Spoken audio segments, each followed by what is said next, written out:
Okay, so what I decided to do, instead of using the scrub brush, I bought one of these magic erasers, and I decided to just take it and swipe it across the table. And basically, look what happens. You just take it and swipe it across the table. Look at that. That is amazing. And I have not even, look at, everything is just coming off onto the eraser. That is amazing. This mean green stuff, this ain't nothing to play with right here. And I typically don't use chemicals. I don't use cleaners with chemicals in them.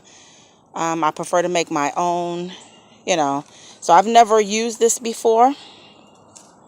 Never even heard of it until my dad told me about it. So, I mean, but amazing.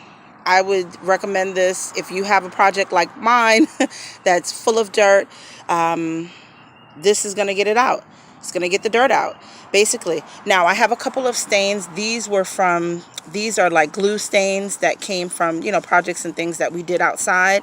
So for the most part, it cleans up all of the grime and dirt that's just from, being outside and the weather and different things like that.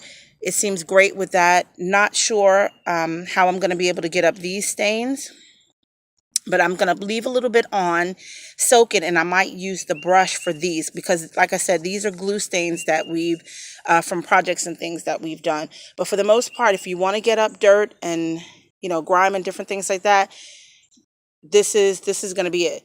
So I'll come back to you once I'm done and show you when I get ready to use the Bondo.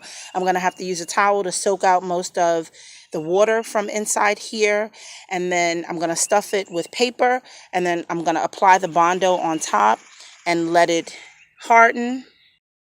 And I have the Bondo comes with this cream hardener that you use, which makes it harden in a matter of minutes, which means you need to work very quickly when you're using Bondo. So I'm going to fill all of these holes with little pieces of paper and then use the Bondo on top.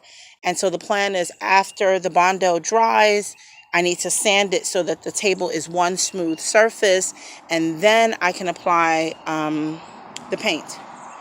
So I'm really excited about this project, and I'm looking forward to the end result. So stay tuned if you're interested in finding out how this all comes out.